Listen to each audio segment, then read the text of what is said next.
I wish I was making this up. I wish I was dramatic. But I'm just angry, exhausted, and sitting here rereading a caption that's already been burned into my brain. Manifesting abundance, dizzy palm tree, #vibes only, #blessed life. The pool behind him is crystal blue, women in bikinis dancing, drinks in hand, and he's grinning like life finally bent to his will. This is 2 days after I wired him $2,000, money I didn't have to spare because he said he was being evicted and had nowhere else to go. Let me back up. I'm 28, work in IT support, and live in a small one-bedroom apartment in Milwaukee. I'm not rolling in cash, but I budget carefully, keep my credit clean, and have a tiny emergency fund that I treat like it's sacred. I grew up poor, like powdered milk poor, so I never let myself forget how quickly life can fall apart when money's tight. My best friend, or so I thought, let's call him Trent, is 29. We've known each other since we were 12. He was the funny, cocky kid with a ratty skateboard and a huge smile. I was the quiet one who did his homework and paid attention in math. Somehow we just clicked. Over the years, we've been through everything together: breakups, job losses, birthdays, funerals. He was my ride or die, my brother from another mother, whatever cliche you want to use. Trent's always been impulsive. That's the nicest word I can think of. He's bounced between gigs, bartending, freelance photography, a brief stint doing crypto consultations, don't ask. He's charming, creative, and magnetic in that way that makes you root for him even when he's doing dumb stuff. But the problem is he never lands. Everything's temporary. Exciting, maybe, but unstable. I've loaned him small amounts of money before. 40 here, 100 there. He always said he'd pay me back, and sometimes he actually did. But a few weeks ago, things started sounding more desperate. He called me at 1:13 a.m. on a Thursday, voice shaky. "Bro," he said, "I hate asking you this, but I'm about to be on the street." My stomach dropped. He told me his roommate bailed, his landlord was kicking him out, and he had 2 days to come up with $1,900 or he'd be locked out. He claimed he'd pawned everything he could: camera, watch, even a chain his dad gave him. Said he'd been applying for jobs, even had a gig lined up, but needed a couple days to stabilize. I asked, "Can't your mom help you?" "She's behind on her own rent, man. She'd help if she could." I didn't answer right away. Because here's the truth, I had $2,100 in my emergency fund. That's it. That's the whole pot. Meant for car repairs, a layoff, or in case my tooth randomly explodes or something. But I also remembered what it felt like to be in the hole, scared, alone. So I did it. I transferred the full $2,000 the next morning. He texted me an hour later, "You saved my life. I swear I'll pay you back ASAP. You don't know how much this means to me."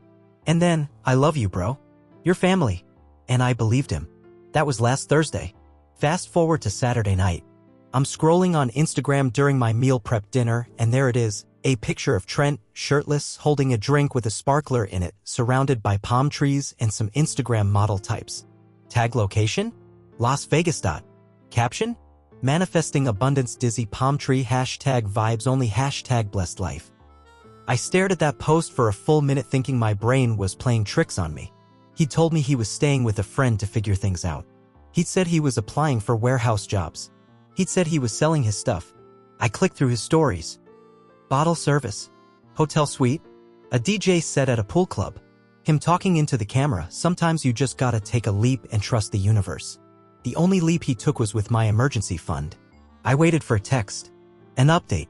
Anything. It never came. I ended up DMing him that night.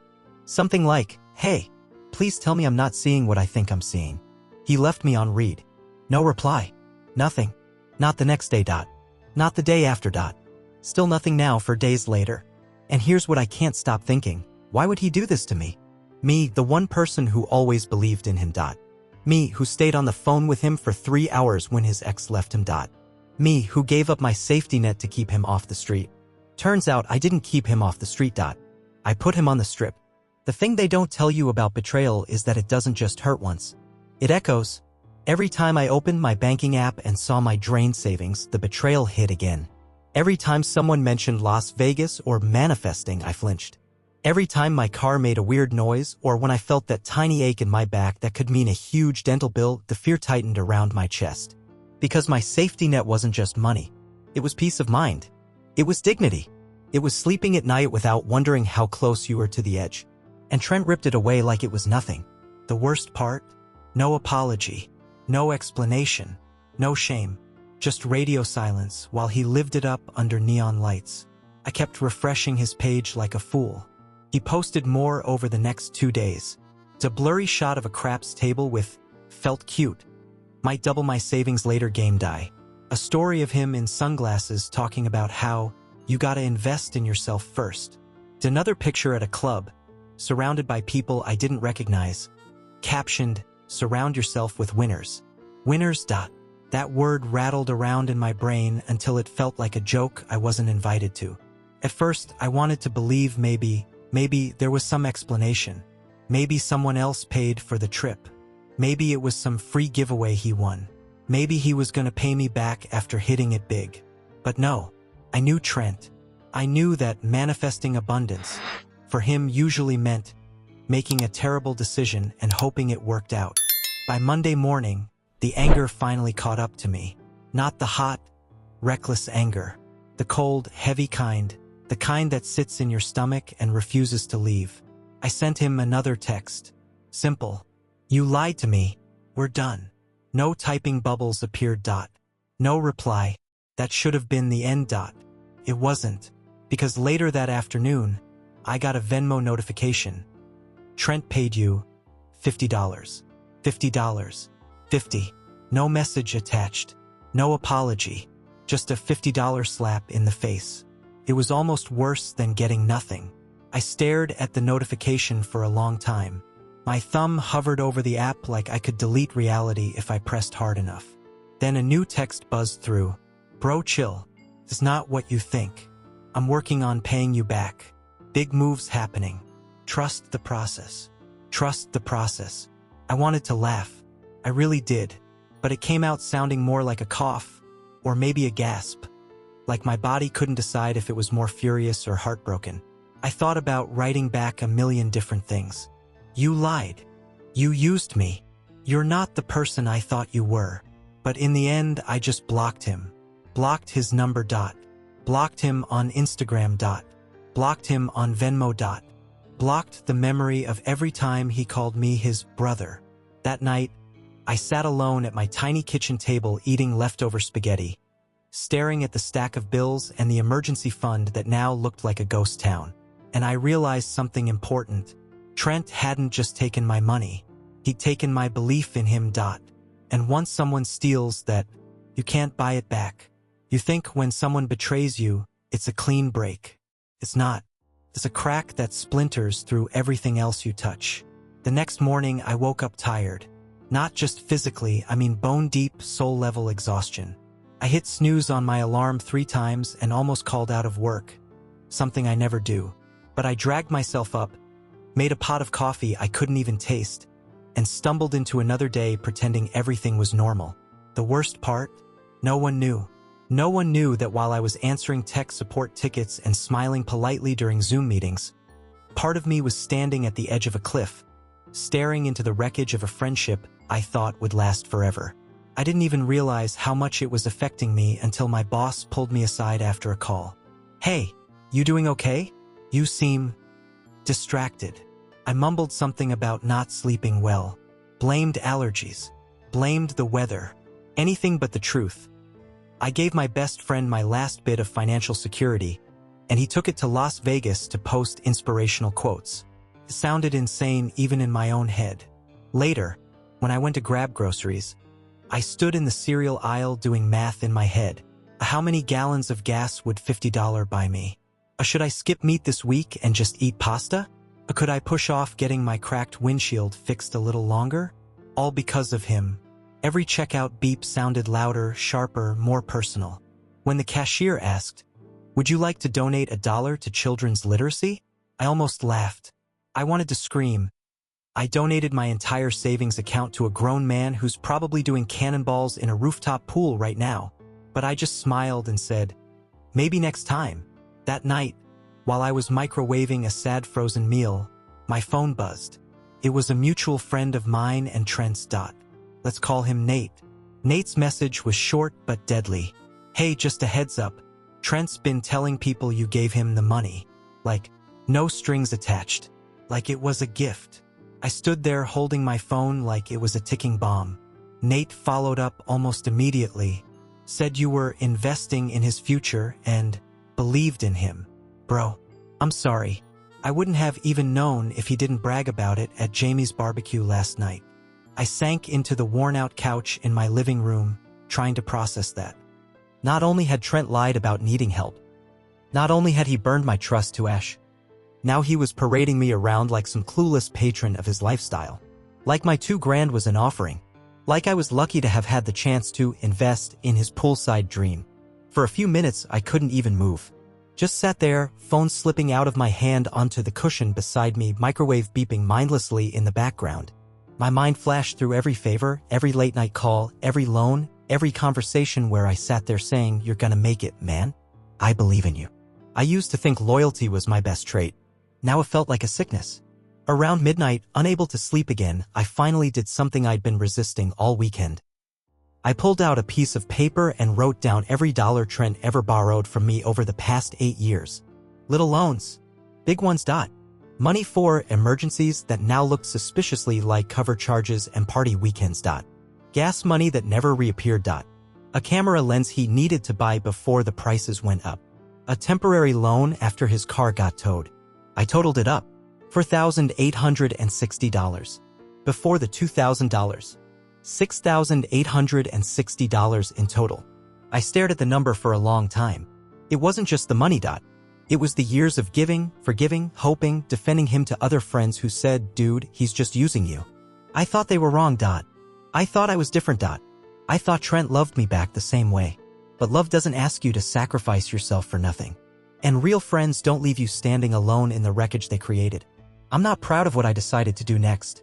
But sitting there with the empty takeout container next to me and my future looking smaller by the minute, something inside me hardened. I was done playing the fool. The next morning, I woke up before my alarm even went off.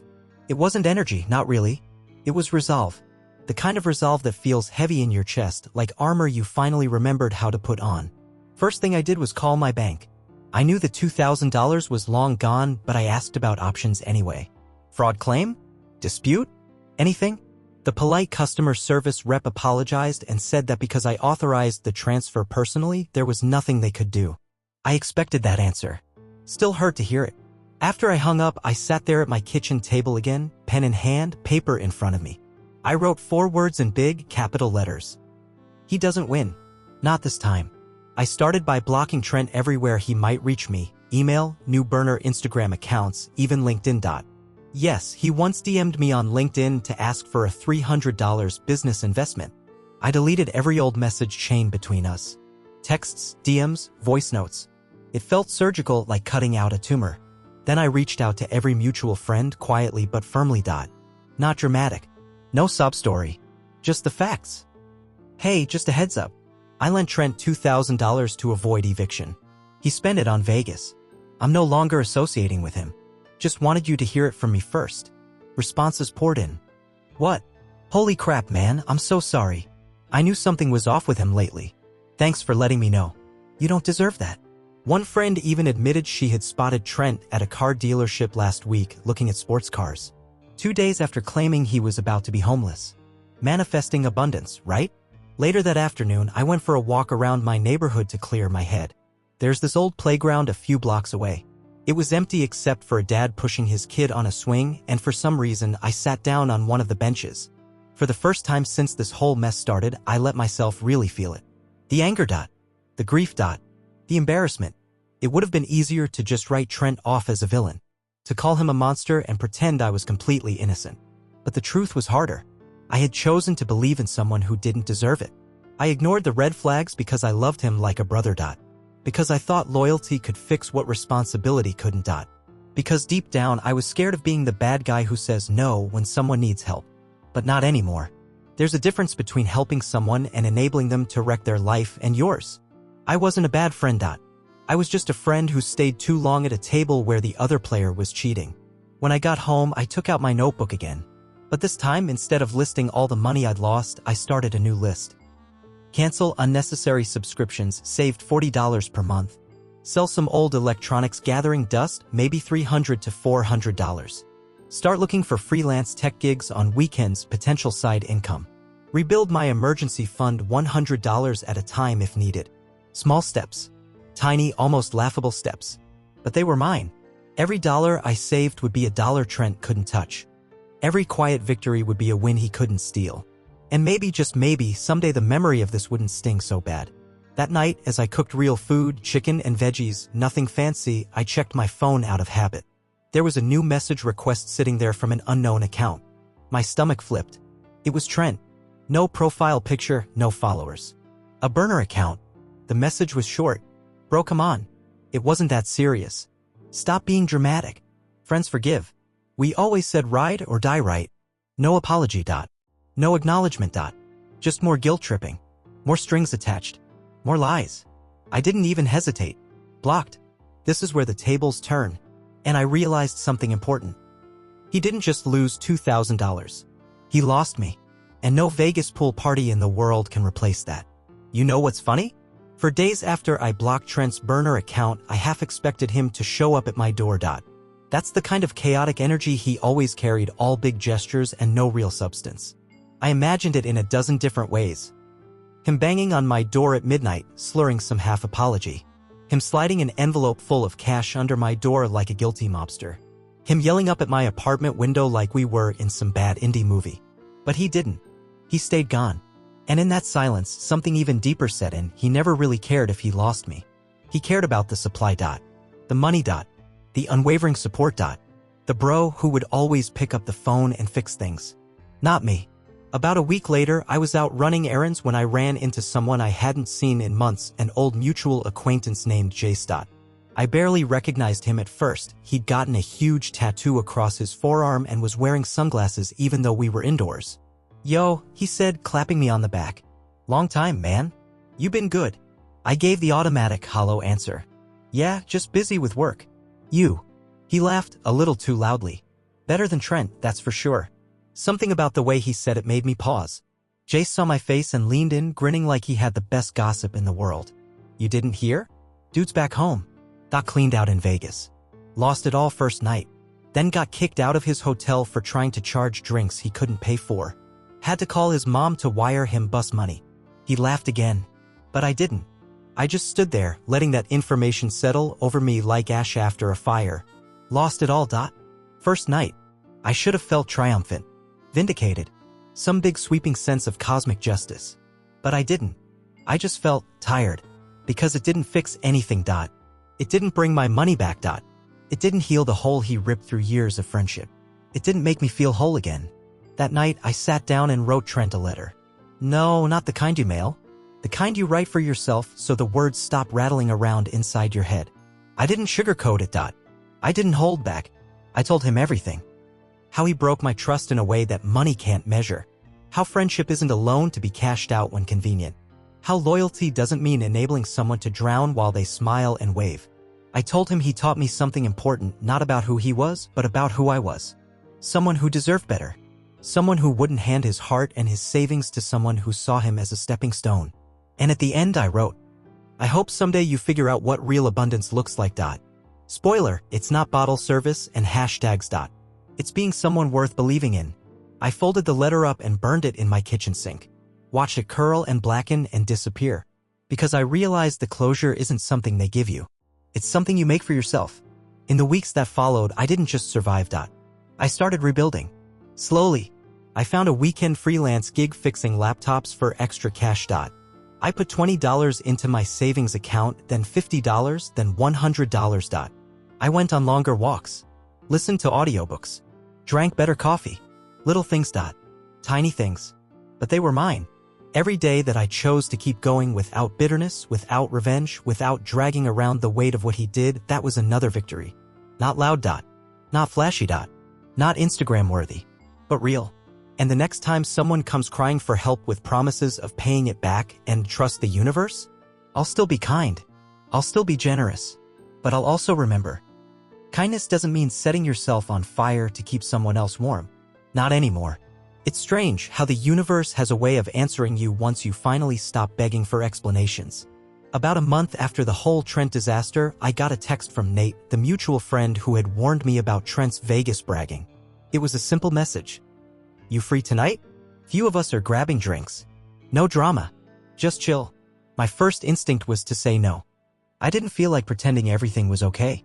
I didn't want the fake smiles, the awkward silences, the side eyes when someone inevitably brought up Trent's name. But then I thought about how much I had already lost by isolating myself after what happened. How much I had given up, not just money, but connection, community, joy. Why should Trent get to take that from me too? So I texted back. Yeah, I'll come. That night, sitting in a booth with 4 people who actually cared if I was okay, laughing over terrible wings and even worse beer, something cracked open in my chest. Not in a painful way, in a healing way, because for the first time in months, I didn't feel like the guy who got screwed over. I just felt like me. No masks. No bitterness. No debt to collect. Nate bought the first round, raising his glass and saying to cutting out dead weight. We laughed. We clinked glasses. We moved forward. A few days later, I got a notification from Venmo. Another $50 transfer request from a new account with a suspiciously fake name I knew had to be Trent. The note said, partial repayment. Hope we can talk. For a second, just a second, I almost considered it. Almost. But then I thought about the pool party. The manifesting abundance caption. The $6,860 that had quietly disappeared over 8 years. I thought about the silence when I needed an apology. The lies. The way he rewrote our history to make himself the hero. And I realized something simple and profound. I'm not angry anymore. I'm not waiting at the edge of my seat for closure that'll never come. I'm not wasting another second trying to build bridges over rivers he dynamited himself. So I declined the Venmo request. No message. No explanation. Just a door, closed gently but firmly. And for the first time in a long time, I didn't feel broke. I felt free. These days, I still see the occasional manifest your dreams post floating around online. Palm trees, gold chains, vision boards full of Lamborghinis. And sometimes I smile, because I finally understand. The real abundance isn't out there at some rooftop pool party. It's in being someone you can live with.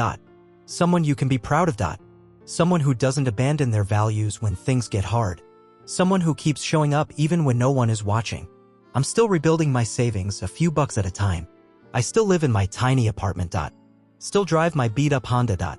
Still drink budget coffee and look for deals at the grocery store. And you know what?